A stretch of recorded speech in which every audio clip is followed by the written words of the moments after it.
போட்டார்கள். அப்ப இந்த ஹரிராமன் பிறந்த போது எல்லா சீனி பழங்கள் எல்லாம் செலவு செய்து அந்த காலம் குழந்தை பிறந்த வீட்டுல சீனி பழம் கொடுப்பாங்களாம். ஆமா, சீனி பழம் அந்த காலத்துல. இப்ப அப்படியா இருக்கு? இப்ப ஆம்பளை புள்ள பிறந்த ஆப்பு, பொட்டை புள்ள பிறந்த பெரிய புல்லு.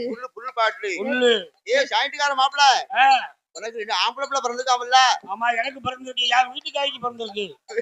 ஆமா, வீட்டுக்காரி பிறந்திருக்குல்ல? ஆமா. அவன வீட்டுல இருந்தா கொண்டு வந்தா. ஆமா, அதாவது ஆம்பளை புள்ள பிறந்த ஆப்பு, பொட்டை புள்ள பிறந்த புல்லு கொடுக்காங்க. இந்த காலத்துல இப்படி செலவு பண்ணதாங்க. அந்த காலத்துல கல்யாண வீடா இருந்தாலும் சடங்கு வீடா இருந்தாலும் புது வீடா இருந்தாலும் குழந்தை பிறந்தாலும் கிழவை போய் சேர்ந்தாலும் நன்மையோ தீமையோ எதுவா இருந்தாலும் சரி, அந்த காலத்துல எல்லா இடத்திலயுமே அன்னதானம் தான் போட்டிருக்காங்க. தானத்தில் சிறந்த தானமே அன்னதானம்னு சொல்லுவார்கள். ஏன் அப்படி அன்னதானம் போட்டாங்க தெரியுமா? மனிதன் எதை வேண்டாம்னா சாப்பாடு ஒன்னதான் போதும் இருக்கான். ஆமா, நீ 10 ரூபாய் கொடுத்தா கூட ஒரு 10 ரூபாய் தரலாமே, கூட ஒரு 50 ரூபாய் கொடுத்தா பொம்பளைக்கு ஒரு சேலை எடுத்து கொடுத்தா கூட 100 ரூபாய் போட்டு ஒரு பட்டு சேலை எடுக்கலாமேப்பா அப்படிம்பாங்க. ஆனா நீ ஆம்பளைக்கும் பொம்பளைக்கும் இலைய போட்டு சாப்பாட வச்சீங்கன்னு வைங்க, போதும் போதும் போதும் போதும். ஒரு வாட்டி முதல்ல சாப்பாடு வாங்குவாங்க.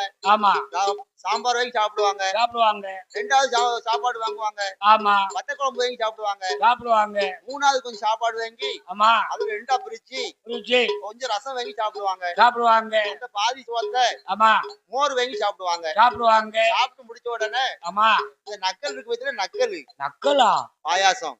நக்கல் அது பாயாசம். ஆமா, பாயாசம் கொண்டு இடையில வண்ணாச்சி ஊத்துவாரு. ஆமா, அதை சாப்பிடுவாங்க. அதுக்கப்புறம் சாப்பாடு போட்டு வைக்க வந்தாங்கன்னா அண்ணாச்சி போதும் மாப்பிள்ள போதும் இதுக்கு மேல வச்சீங்கன்னா வயிறு வெடிச்சு போகும், நான் கலக்க போஞ்சி இருக்கோம். அப்ப மனிதன் சாப்பாடு மட்டும்தான் போதும் இருக்கா, மத்த எதை கொடுத்தாலும் இன்னும் கொஞ்சம் நல்லா இருக்கும், இன்னும் கொஞ்சம் நல்லா இருக்கும் அப்படிம்பா. அதுக்குதான் அந்த காலம் பூரா வீட்லயும் சோத்த போட்டிருக்காங்க, அன்னதானம் போட்டிருக்காங்க. இப்போ நீங்க எல்லாம் வேற மாதிரி செலவு பண்ணிக்கிட்டு இருக்கீங்க. அப்ப நாங்க இப்ப உள்ள காலகட்டத்துக்கு தகுந்த மாதிரி வேற மாதிரி செலவு பண்ணுவோம். முடியும். அதனால ராமமூர்த்தி பிறந்ததுனாலே அதனால சீரோடும் சிறப்போடும் செல்வமாகவே வளர்க்க வேண்டும் என்று ஹரிராமமூர்த்தியை பரதன், சத்ருகனன், லட்சுமண பெருமாள் 4 ஆண் குழந்தையை எப்படி வளர்த்து வருகிறார் தெரியுமா? ஊட்டி வெல்ல வளர்த்துவார், அவரும் ஊட்டி வெல்ல வளர்த்துவார், அவரும் உடம்பு எல்லானே ஒரு அவரை தேர்ச்சி வெல்ல வளர்த்துவார்.